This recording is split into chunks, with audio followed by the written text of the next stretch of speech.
Hello friends, myself Kaushik Mohanty. Welcome to our channel Career Definer. So in today's video, we are going to discuss certain questions which have been frequently asked in main level examination. And this is going to be the second video of the series where we are continuously discussing about the questions which have been frequently asked in exams. So today's first question is like, there are three societies A, B and C. The ratio of the total population of A, B and C is 2:3:5. So पहले बिना आगे पढ़े मैंने ये rule पहले से clear कर दिया था कि मेन एग्जाम में आपको काफी लंबे लंबे सवाल मिलने वाले हैं, तो ये बिल्कुल मत कीजिएगा कि पूरा सवाल पढ़ें फिर जाके जवाब पे आए।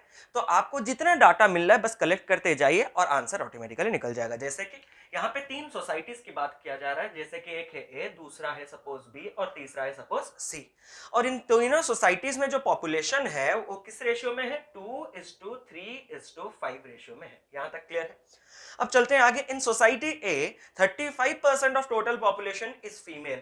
तो सोसाइटी ए में फीमेल है, यानी कि मेल भी आने के चांसेस हैं। तो आपके कितने परसेंट के फीमेल है? 35% के फीमेल है। ये तो परसेंटेज में क्लियर ही होगा कि अगर फीमेल 35% है तो मेल ऑब्वियसली कितने परसेंट के होंगे? 65%। यहां तक क्लियर है? तो अभी एक सेकंड के लिए वीडियो को पॉज कीजिए और सवाल आपके सामने डिस्प्ले हो रहा होगा, उस सवाल को थोड़ा खुद ब खुद सॉल्व कीजिए, फिर जाके अगर आंसर नहीं आए तो रिज्यूम करके देखिए, ठीक है? तो यहाँ पे दूसरा पॉइंट जो है वहां पे कुछ ऐसा कह रहा है कि in society B number of females is 66 whole 2/3% less than the number of males in that society. मतलब सोसाइटी बी में जो फीमेल है वो जितने भी उस सोसाइटी में मेल है उससे 66 होल 2/3% लेस है। ये परसेंट देख के डरिएगा मत, मेन लेवल में ऐसे ही परसेंट आपको देखने को मिलेंगे। तो ये सारा का सारा कॉन्सेप्ट हमने परसेंटेज में ऑलरेडी क्लियर किया हुआ है। अगर वो कॉन्सेप्ट क्लियर नहीं है तो जाके परसेंटेज वाले वीडियो उठा के देख सकते हैं, जिसका प्लेलिस्ट मैंने डिस्क्रिप्शन में डाल दिया है। तो अभी अगर हम देखेंगे तो सबसे पहले मुझे बात बताइए कि 66 होल 2/3% का मतलब क्या होता है? 2/3 सर ये कहां से आया? जिन लोगों को नहीं पता तो उन लोगों को बता दें कि आपको इतना तो शायद मालूम होगा कि 33 होल 1/3% कितने के बराबर होता है? 1/3 के बराबर होता है। तो आपको चाहिए कितना? 66 होल 2/3, यानी कि कितने गुना चाहिए? 2 गुना। तो जो फ्रैक्शन होता था 33 होल 1/3% के बराबर 1/3, मुझे वो नहीं चाहिए, मुझे उसका 2 गुना चाहिए। तो उसका 2 गुना यानी कि 1/3 का 2 गुना कितना हो गया? 2/3। ठीक है? तो जब भी आपको ऐसे परसेंटेज देखने को मिले तो सबसे पहला काम आपका क्या है? वो परसेंट को लिख दीजिए, उसको इमीडिएटली फ्रैक्शन में कन्वर्ट कर दीजिए। फिर समझिए कि वो क्या कहना चाहता है। वो कहना ये चाहता है कि सोसाइटी बी में जो फीमेल है वो 66 और 2/3% कम है। किससे? उसी सोसाइटी के मेल से। तो जिसके साथ कंपेयर किया जाता है, ये पूरा का पूरा कॉन्सेप्ट हमने परसेंटेज में क्लियर किया था, जिसके साथ कंपेयर किया जाता है वो हमेशा डिनोमिनेटर में रहता है। तो यहां पे मैंने किसके साथ कंपेयर किया? मेल के साथ, क्योंकि फीमेल इतने परसेंट कम है। किससे? मेल से। तो कंपैरिजन मेल के साथ हो रहा है, तो डिनोमिनेटर में जो है वो मेल है। ठीक है? और ये जो 66 होल 2/3% है वो क्या है? लेस है। मतलब जो न्यूमरेटर है वो क्या है? आपका लेस है। ठीक है? तो मतलब अगर आपके मेल 3 पार्ट के होंगे, पूरा लिख रहे हैं यहाँ पे, मेल अगर 3 पार्ट के होंगे तो आपके जो फीमेल है वो कितने लेस होंगे? 2 पार्ट लेस होंगे। किससे? मेल से। ठीक है? तो 2 पार्ट मेल से लेस होंगे, मतलब मेल हो गए 3 पार्ट, 2 पार्ट कम, यानी कि फीमेल आपके कितने पार्ट के आगे? 1 पार्ट। और सिंपल से बात अगर करें 1 पार्ट, 2 पार्ट, 3 पार्ट, सर ये क्या है? रेशियो पढ़ा था हमने। यानी कि अगर मेल 3 पार्ट होंगे तो आपके फीमेल कितने पार्ट होंगे? 1 पार्ट। यानी कि इनके बीच में रेशियो कितना? 1:3। सर समझ में आया, लेकिन थोड़ा अगर इसको प्रूव कर देते तो और अच्छा है। तो अभी मैं आपको दूसरा ये प्रूव करने दे रहा हूं, क्या कि अगर मेरा जो फीमेल है क्या वह सच में 66 और 2/3% लेस है मेल से? तो व्हाट परसेंट लेस निकालने के लिए आप क्या करते थे? परसेंट लेस निकालने के लिए, बस एग्जांपल के लिए बता रहे हैं, आपको उन दोनों के बीच में डिफरेंस चाहिए। डिनोमिनेटर में किसको रखना है? मोर। ये हमने परसेंटेज के सेकंड वीडियो में डिस्कस किया था। ये परसेंटेज का फर्स्ट पार्ट था, परसेंटेज एंड फ्रैक्शन कंपैरिजन। ये परसेंटेज का सेकंड पार्ट था, परसेंटेज इंक्रीज या डिक्रीज या चेंज, ऐसा कुछ था, जाके देख लीजिएगा। तो यहाँ पे डिफरेंस बाय मोर इनटू 100 करना होता है हमको। तो हमें बताइए कि फीमेल और मेल में डिफरेंस कितना है? 2। मेल यहाँ पे आपके पास कितने? 3 इंटू कितना? 100। अब देखिए ध्यान से, 2/3, 1/3 कितना होता है? 33 होल 1/3%। तो 2/3 उसका 2 गुना, यानी कि कितना होगा? 66 होल 2/3%। मतलब हमारा कंडीशन बिल्कुल सेटिस्फाई किया। और अगर ये कंडीशन आपको क्लियर नहीं तो वीडियो को थोड़ा प्लीज दोबारा रिवाइंड कीजिए, ये कॉन्सेप्ट जान के ही आगे जाइए, क्योंकि हर जगह हम लगाने वाले, लगभग हर वीडियो में हम लगाएंगे, क्योंकि इसको लगाए बिना आपके सवाल कभी सॉल्व नहीं होंगे। ठीक है? तो अगर सर एक बात बस बता दीजिए कि अगर ये लेस था तो ये होता, अगर मोर होता तो मोर होता तो ये लिखते, फिर 2/3 लिखते, ये तो कंपेयर मेल के साथ है, ये मेल होता, ये क्या हो जाता, मोर हो जाता। मतलब मेल अगर 3 पार्ट है तो फीमेल मेल से 2 पार्ट ज्यादा, यानी कि 3 + 2 कितना हो जाता, 5 पार्ट, और रेशियो कितना हो जाता, 5:3। क्लियर है। अब चलते हैं आगे। आगे क्या दिया गया है, in society C the ratio of the male to female is 27:23। आप जिस सीक्वेंस में लिख रहे हैं उसी सीक्वेंस को बरकरार रखिए, फीमेल में तो अभी भी क्या आएगा आपका, फीमेल मेल। लेकिन वो रेशियो मेल फीमेल दिया है 27:23, तो फीमेल मेल कितना हो जाएगा, 23:27। तो सब कुछ आ गया। अब आपको सिर्फ और सिर्फ आगे क्या पढ़ना है, find the total number of females is what percent less than the total number of males in the society. मतलब जो फीमेल मेरे टोटल तीनों सोसाइटी में है वो कितने % कम है किससे, जितने इन सोसाइटी में मेल है। तो आपको क्या करना है, टोटल फीमेल निकालना है। सबका तो मतलब सब कुछ तो अजम्पशन से ही चल रहा है। तो अभी अगर मैं फीमेल निकालूंगा कि सोसाइटी ए में कितना है, तो मुझे 35% निकालना होगा, किसका, 2 का। लेकिन वो मत निकालिए, क्यों, क्योंकि 2 का 35% कुछ डेसिमल में आएगा। तो आप क्या कीजिए, परसेंट है मतलब किससे कैलकुलेशन हो रहा है, 100 से। तो आप क्या कीजिए, अगर 2 के जगह 200 होता तो आपका कैलकुलेशन काफी इजी नहीं हो जाता परसेंटेज में। तो इसको आप 200 नहीं कर सकते, आपको पता है कि रेशियो में हर जगह आप कुछ ना कुछ मल्टीप्लाई कर सकते हैं। मतलब 2 में अगर मैंने 100 मल्टीप्लाई किया तो यहाँ पे भी मैंने कितना मल्टीप्लाई करूंगा, 100, 300, यहाँ पे भी कितना हो जाएगा, 500। यानी कि 2:3:5 का रेशियो बरकरार रहा, क्योंकि 200, 300, 500 को 100 में कैंसिल करने से वो रेशियो आ जाएगा। और आपका कैलकुलेशन भी इजी हो गया। जैसे कि अगर आपको फीमेल पूछा है तो 200 का आपको सिर्फ और सिर्फ क्या करना है, 35% निकालना है। यहाँ पे कैंसिल हुआ, 35 × 2 ये कितना आ गया आपका, 70। अब मुझे बताइए, सोसाइटी ए में टोटल थे 200, फीमेल आ गया 70, तो मेल आ गया आपका कितने, 130। सिमिलरली 1:3 रेशियो में बांटना मैंने सिखाया था। 1:3 को सर कैसे बांटेंगे, तो 300 है आपके टोटल, और फीमेल है 1 पार्ट, मेल है 3 पार्ट। तो टोटल आपके कितने हो गए, टोटल हमारे सर 4 पार्ट हो गए। क्यों, male 1 part plus female 1 part plus male 3 part, और टोटल सर हमारे कितने हैं, 300। तो 4 पार्ट बराबर 300 हुआ, तो 1 पार्ट बराबर कितना हो गया आपका, 75।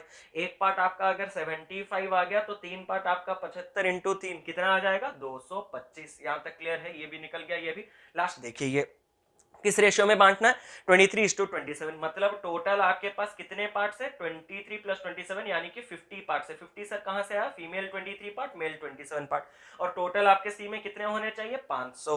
तो 50 पार्ट्स बराबर अगर 500, तो 1 पार्ट बराबर कितना आ गया आपका, 10। 1 पार्ट अगर आपका 10 आ गया तो 23 पार्ट आपका 230 आएगा, और 27 पार्ट आपका 270 आ गया। तो आपके पास हर सोसाइटी के मेल फीमेल बराबर आपने निकाल दिया। अगर वो हमने निकाल दिया तो अभी हमें सिर्फ और सिर्फ क्या निकालना है, हमें निकालना है कि female is what % less than male. तो आपको क्या करना है, व्हाट % लेस निकालना है। परसेंट लेस ये कंपैरिजन देख लीजिएगा, सेकंड वाले परसेंटेज वीडियो में है। आपको क्या करना है, मेल और फीमेल के बीच में डिफरेंस निकालना है। लेस मतलब किससे लेस, मेल से, या फिर आपको क्या करना है, लेस मतलब डिनोमिनेटर में मोर रख देना है, इनटू क्या कर देना है, 100। अब अगर मैं बात करूं तो टोटल अगर फीमेल्स की बात करें तो फीमेल यहां रहे 70, यहां रहे 75, यहां रहे 230, तो 230 + 70 300 + 75 375। तो फीमेल आपके हैं टोटल 375। मेल की बात करें तो 270 + 130 400 + 225, मेल आपके आ गए 625। तो इन दोनों के बीच में डिफरेंस कितना है, डिफरेंस है आपको अगर माइनस करेंगे तो ये कितना आएगा, 250। तो परसेंट लेस निकालने के लिए आपको क्या करना है, डिफरेंस बाई मोर। ये आपका लेस वैल्यू है, ये आपका मोर वैल्यू है, तो आपको मोर रखना है, यानी कि कितना रखना है, 625 इंटू कितना कर देना, 100। अब 25 में कैंसिल करने से 10, 25 का स्क्वायर है 625, 25 में कैंसिल करने से 4, 4 × 10, आंसर कितना निकल के आया, 10%। ठीक है सर, इतना लंबा सवाल आता है मेन एग्जाम में, इसीलिए तो आपको अभी से तैयारी करवा देते हैं ताकि बाद में आपको दिक्कत ना हो। ठीक है, तो चलिए आज का दूसरा सवाल वो कुछ इस तरह है, अमन इज 50% मोर एफिशिएंट। और हाँ, जो भी सवाल हम लोग यहाँ पे ले रहे हैं, प्लीज एक बात ध्यान रखिएगा, जितने भी आपको वीडियोस मिल रहे हैं, चाहे वो कॉन्सेप्चुअल हो या फिर मेन लेवल के क्वेश्चंस क्यों ना हो, सारे के सारे क्वेश्चंस आपको पीडीएफ में मैंने प्रोवाइड कर दिया है। तो वहां पे जाके आप आराम से बैठ के उनको सॉल्व भी कर सकते हैं, सॉल्यूशन के लिए वीडियो भी देख सकते हैं। ठीक है, तो सेकंड क्वेश्चन कुछ इस तरह है, Aman is 50% more efficient than Ravi while 20% more efficient than Mohan. If Ravi and Aman together can complete a work in 18 days, then in what time Ravi and Mohan can complete the same work. Sir ये क्या टाइम एंड वर्क आ गया, आपने तो अभी तक time and work का एक भी क्लास नहीं लिया, हमें ऐसा मतलब समझेंगे कैसे। बिल्कुल फिक्र मत कीजिए, ऐसा लॉजिक बताएंगे कि बिना टाइम एंड वर्क पढ़े टाइम एंड वर्क का सवाल सॉल्व हो जाएगा। बस देखिए, बस जुड़े रहिए। तो ये सवाल कुछ ऐसा था कि अमन जो है वो 50%, थोड़ा इधर लिख रहे हैं ताकि इधर जगह मिले, अमन जो है वो 50% मोर एफिशिएंट किससे है? रवि। तो आपका परसेंटेज है ना, तो 50% मोर मतलब आपको जो दिमाग में आ रहा है सिंपल रखिए क्वेश्चन को, रवि को ले लीजिए 100 की, रवि अगर 100 यूनिट का एफिशिएंसी रख रहा होगा तो अमन उससे 50% ज्यादा का एफिशिएंसी रख रहा होगा, मतलब कितना का रख रहा होगा? 150। ये पहला है, यहां तक क्लियर है? ये पहला है। और इनके बीच में आपका रेशियो कितना निकल के आ गया? 3:2। यहां तक क्लियर है? इनके बीच में रेशियो, क्योंकि 50 में कैंसिल करेंगे तो रेशियो कितना आ जाएगा? 3:2। ठीक है।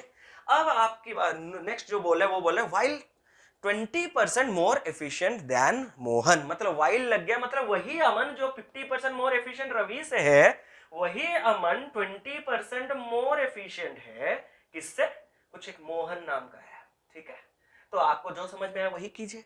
अगर मैंने मोहन को 100 एज्यूम कर रखा है तो यहाँ पे नीचे लिख दीजिए, अगर हमने मोहन को 100 एज्यूम कर रखा है तो आपका अमन उससे 20% ज्यादा होने वाला है, मतलब कितना होने वाला है? 120। अगर 20 में कैंसिल करें तो इनके बीच में ये रेशियो कितना आ जाएगा? देखिए 6:5। थोड़ा दूर दूर रखते हैं। ठीक है, क्यों? क्योंकि 3:2 किनके बीच में रेशियो है? अमन और रवि के बीच में रेशियो है। और 6:5 किनके बीच में रेशियो है? अमन और मोहन के बीच में रेशियो है। अब आपको सर ये एफिशिएंसी क्या है? Efficiency is nothing other than per day work, हर दिन का काम को एफिशिएंसी कहा जाता है।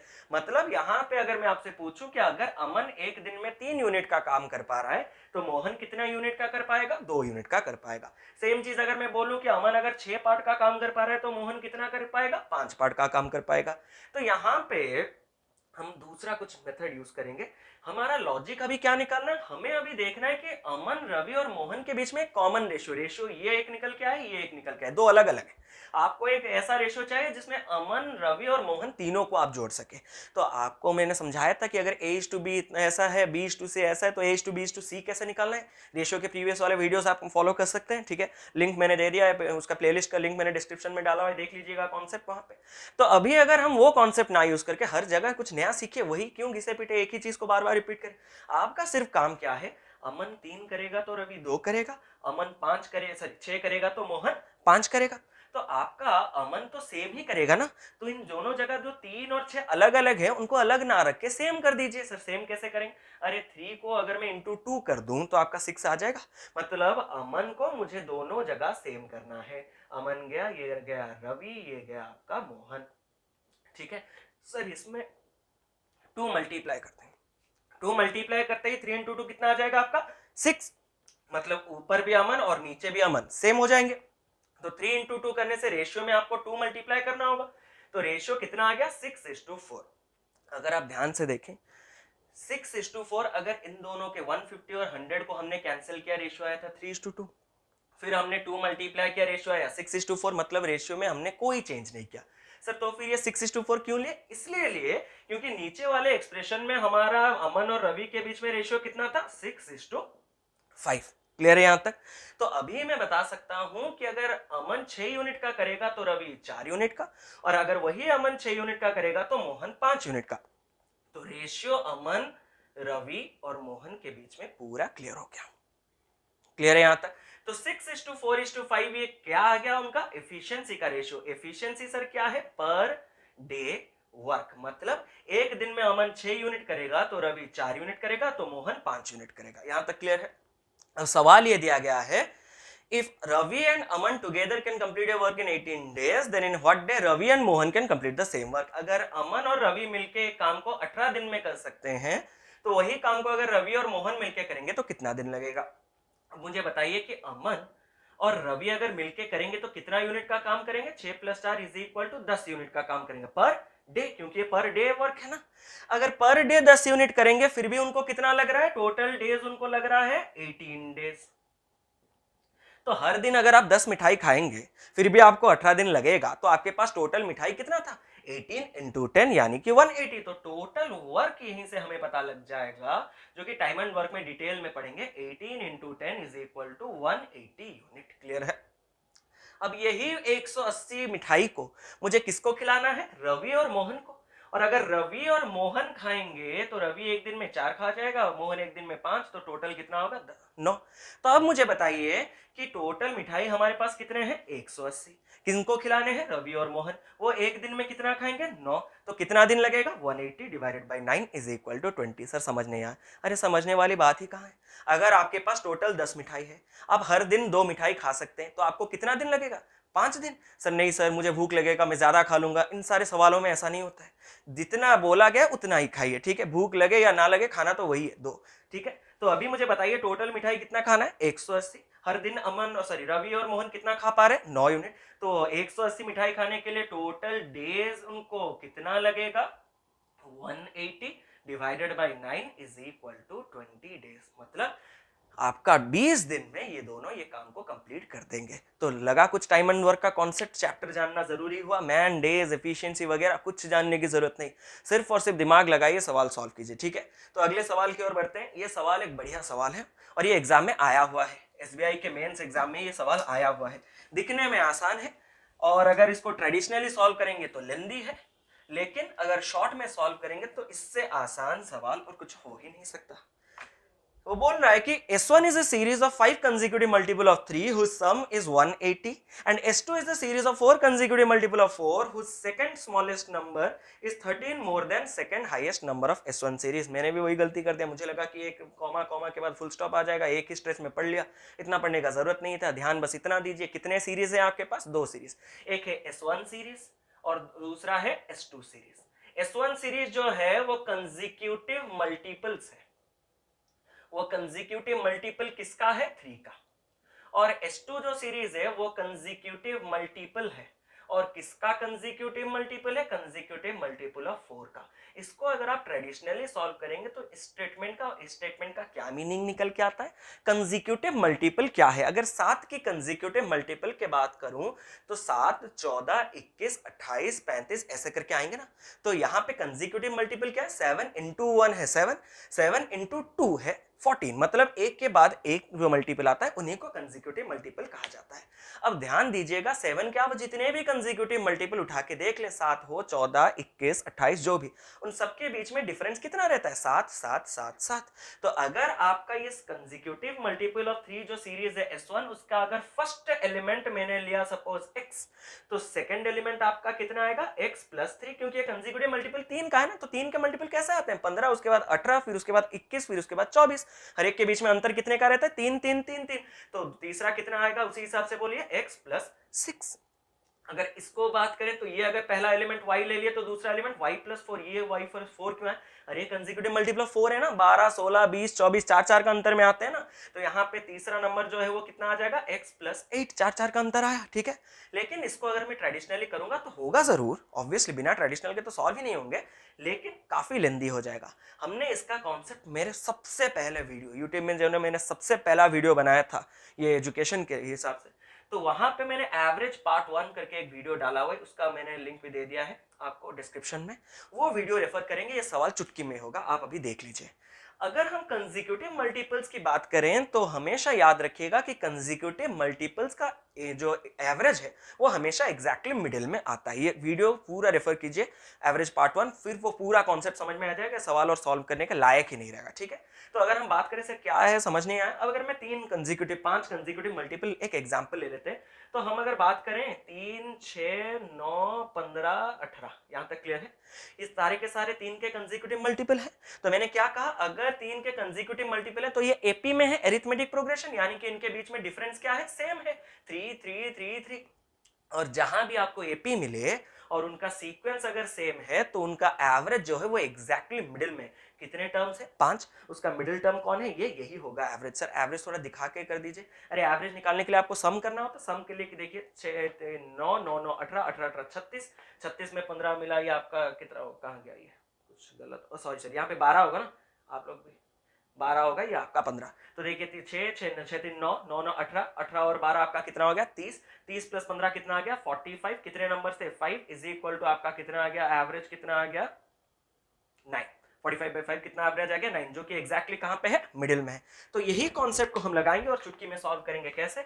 हमारे पास दो सीरीज है, एक है सीरीज 1, एक है सीरीज 2। तो सीरीज 1 कंसेक्यूटिव मल्टीपल ऑफ 3 है, मतलब उसका अगर फर्स्ट एलिमेंट ये है, ये रहा सेकंड, ये रहा थर्ड, ये रहा फोर्थ, ये रहा फिफ्थ, तो उसके हर एक टर्म के बीच में डिफरेंस कितना होगा, 3 3 का होगा। और उसका जो एवरेज है वो एग्जैक्टली कौन होगा, थर्ड टर्म होगा, मिडिल में जो है। और उसका एवरेज के लिए आपको क्या दिया गया, whose sum is 180। S1 is the series of 5 consecutive multiple of 3 whose sum is 180, मतलब इस सीरीज का सम आपको कितना दिया गया है, 180। कितने नंबर है, 5। तो एवरेज बराबर कितना होगा, 180/5 इज इक्वल टू 36। तो यही एवरेज आपका थर्ड टर्म होगा, यानी कि 36। उसमें 3 जोड़ देने से फोर्थ टर्म आ गया 39, 3 जोड़ देने से फोर्थ टर्म फिफ्थ टर्म आ गया 42। अगर किसी टर्म में 3 मिलाने से 36 आता है तो वो 33 होगा, किसी में 3 मिलाने से 30 आता है तो ये 30 होगा। यहां तक क्लियर है? अब दूसरे सीरीज की बात करें तो दूसरे सीरीज में आपके पास कितने नंबर है, सीरीज ऑफ 4 कंसेक्यूटिव। तो सेकंड, ये आपका आ गया थर्ड, ये आपका आ गया फोर्थ। यहाँ पे हर टर्म के बीच में डिफरेंस कितने का रहेगा, 4 4 4 4 का रहेगा, ठीक है। और वो क्लियरली बोल रहा है S2 is the series of 4 consecutive multiple of 4 whose second smallest number is 13 more than the second highest number of S1 series। यानी कि इसका जो सेकंड स्मॉलेस्ट टर्म है, ये सीक्वेंस है ना, ये second smallest term is 13 more than second largest term of S1 series। Second largest term S1 series का कौन है, 39। उसमें अगर मैं 13 मिला दूं तभी जाके ये टर्म आएगा, सेकंड टर्म। सो 39 में 13 मिलाने से ये कितना आ गया आपका, 42। अगर ये 42 आया तो नेक्स्ट ये आपका कितना आएगा, कितना, यही तो दिया है ना, सॉरी 52। 39 में 13 मिलाने से कितना आ गया, 52। ये 52 आया तो ये आएगा 4 मिलाने से 56, ये आपका आएगा 60, ये आपका आएगा 48। तो आपका सवाल सॉल्व हो गया। प्लीज हर क्वेश्चन को पॉज करके खुद करने का ट्राई कीजिए, तभी जाके ट्रिक पता चलेगा कितना यूजफुल है। नहीं तो करते जाएंगे आपको मजा आते जाएगा, आप लोग देखते जाएंगे, ट्रिक का वैल्यू नहीं रहेगा, ठीक है। तो अभी आपको क्या पूछा गया, find the average of the smallest of S1। Smallest of S1, this was S1 series ना, and this was S2 series. So smallest of S1, ये आपका smallest, and largest of S2, this is the largest of S2। इन दोनों के बीच में average, और average निकालने के लिए आपको क्या करना होता है, सम, मतलब उनको ऐड करना पड़ता है, divided by number of entities. तो यहाँ पे स्मॉलेस्ट आपका आ गया 30, लार्जेस्ट आपका आ गया 60/2 यानी कि 90/2, जो कि आ गया 45। आप एक बार बस x और x+3 लेके सॉल्व कीजिए ना, आपको पता चल जाएगा कि क्यों ट्रेडिशनल यूज नहीं किया जाता इन सारे सवालों को, ठीक है। तो अभी चलते हैं अगले सवाल की ओर। एक प्रॉफिट लॉस, बहुत गैप हो चुका है, नहीं तो भूल जाएंगे आप लोग प्रॉफिट लॉस। तो हर एक चैप्टर से हम एक एक क्वेश्चन पिकअप करेंगे इस सेट में, जो मेन लेवल के एग्जाम सेट होंगे, ठीक है। और हाँ, बार बार बता रहे हैं कि डिस्क्रिप्शन में सारे के सारे जो यूजफुल पीडीएफ्स हैं वो मिल जाएंगे आपको, जो भी इनके रिलेटेड वीडियोस हैं कॉन्सेप्चुअल वो मिल जाएंगे आपको। तो रेफर कीजिए और प्रिपरेशन अभी से शुरू कर दीजिए, ठीक है। तो अगला सवाल जो है वो कुछ इस तरह, ये भी पॉज करके देखिए, थोड़ा खुद कीजिए, ठीक है। Yogesh markup an article 40% above its cost price at the time of sale. At the time of sale he gives छोड़। तो आपका क्या है, सपोज आपने कॉस्ट प्राइस को मान रखा है x, ठीक है, आपने कॉस्ट प्राइस को मान रखा है x, तो उसको उसने कितने परसेंट बढ़ा के रखा, 40% बढ़ा के उसके मार्क प्राइस को सेट किया, मतलब उसको मैंने मार्क अप किया। ये बताए थे हम 40%, यानी कि 40% बढ़ा दिया। किसी चीज को 40% बढ़ाने के लिए क्या होता है, ये रूल्स बार बार बता रहे हैं, वो कितना परसेंट हो जाता है, 140%। यानी कि आपका जो मार्क प्राइस है वो कॉस्ट प्राइस से 40% ज्यादा, मतलब 140/100। ये रूल को हमने कितने बार, आप लोग गिनेंगे तो मिनिमम 40 या 50 बार ये बता चुके हैं, ठीक है। x × 140/100, यहां तक क्लियर है। At the time of sale he gives a discount of 20%, मतलब जब वो बेचता था, मतलब जब वो बेच रहा है, वो कितने परसेंट का डिस्काउंट दे रहा है, 20%। डिस्काउंट हमेशा किसके ऊपर लगता है, मार्क प्राइस। तो हमारा मार्क प्राइस इतना था, इस पे मैंने फिर से 20% का डिस्काउंट दे दिया, मतलब 20% घटा के बेच दिया। किसी चीज को 20% घटाने से वो कितने परसेंट बराबर हो जाता है, 80%। मतलब बेचना चाहिए मुझे कितना, x × 140/100 जो कि मार्क प्राइस है, उसको 20% मुझे घटाना है, घटाने से वो कितना हो जाएगा, 80/100, ठीक है। क्यों, क्योंकि आपका डिस्काउंट लगा कितने परसेंट का, 20% का, यही है डिस्काउंट 20% का, ठीक है। लेकिन डिस्काउंट मार्क प्राइस के देने के बाद वो 2.5% का CGST और 2.5% का SGST टैक्स लगा देता है। तो 2.5 आके टैक्स कितने परसेंट के लग गए, टैक्स आपके लग गए 2.5% प्लस 2.5% इज इक्वल टू आपके 5%। तो 5% का टैक्स, मतलब जब वो बेच रहा होगा और 5% बढ़ा के बेच रहा होगा, मतलब ये होना चाहिए था एक्चुअल। लेकिन ये टैक्स लगने के बाद जो नया सेलिंग प्राइस आ जाएगा, वो नया सेलिंग प्राइस कुछ इस तरह दिखेगा, पुराना सेलिंग प्राइस जो कि इतना है, उसको फिर से आपको 5% बढ़ाना है। 5% बढ़ाने से कितना हो जाएगा 105/100, ठीक है। अब ये सारी चीज होने के बाद वो बोल रहा है कि on selling the article Yogesh earns ₹352 us profit, यानी कि प्रॉफिट कितना हो रहा है 352 रुपीज का प्रॉफिट हो रहा है। तो अगर प्रॉफिट 352 का हो रहा है मतलब क्या कि उसका जो भी सेलिंग प्राइस है उससे अगर मैंने कॉस्ट प्राइस को हटा दूं तो यही निकल के आ जाएगा आपका प्रॉफिट, क्योंकि सेलिंग प्राइस अगर आपने 120 में बेचा है 100 में खरीदा है तो प्रॉफिट कितना 20 कहां से आया 120 माइनस 100। तो यहाँ पे इसको थोड़ा अगर आप सिंप्लीफाई करें तो ये आपका आएगा 7, ये आपका आएगा 5, ये आपका आएगा 4, ये आपका 5, ये आपका 21, ये आपका 20, ये आपका आएगा 4, ये आपका आएगा 5। तो आप देखें तो x इंटू 21 इंटू 7 यानी कि 147 डिवाइडेड बाई 5 का क्यूब यानी कि 125, ये आपका होना चाहिए selling price, actual selling price, जो कि टैक्स लगने के बाद। उससे मैं कितना घटाऊंगा x, क्योंकि खरीदा मैंने x में, और इस नए सेलिंग प्राइस से अगर मैं नए सेलिंग प्राइस से अपने कॉस्ट प्राइस को घटा दूं तब मैं कहां पहुंचूंगा प्रॉफिट पे पहुंचूंगा। तो यहां पे मैं लिख सकता हूं x into 147/125 minus x is equal to 352 का प्रॉफिट, ठीक है। अगर आप देखें तो इसको माइनस करने के लिए आप क्या करना होगा 125 माइनस करने से 147 से 125 गया तो 22 रहा, तो x इंटू 22/125 बराबर कितना आ गया 352। अब 22 को कैंसिल करेंगे इसमें, 22 1 जा 22 या फिर 11 में कैंसिल कीजिए, 11 में 2 जा 11 3 जा 33 फिर आया 32, 2 यहाँ पे कैंसिल करने से कितना आ गया आपका 16। तो आपका ये सिर्फ और सिर्फ क्या करना है 16 इंटू 125 करना है, जो भी आपका आंसर आएगा 16 इंटू 125 जो भी आपका आंसर आएगा, ठीक है। तो एक्स आपका निकल के आएगा, ये सपोज 16 इंटू ये, तो ये आपका आ जाएगा 2000। तो x आने के बाद सर हमारा आंसर निकल गया, बिल्कुल आंसर नहीं निकला। क्यों? x मतलब क्या निकल के आया कॉस्ट प्राइस, लेकिन आपको सवाल में क्या पूछा गया फाइंड द मार्क प्राइस। तो मार्क प्राइस यानी कि आपको कैसा निकालना है x इंटू 140/100। तो x हमारा आया 2000 इंटू 140 डबल बाई 100, ये 0 0 0 0 कैंसिल हुआ, 14 इंटू 2 28 और 2 0 रहा, मतलब 2800 is going to be my mark price, ठीक है।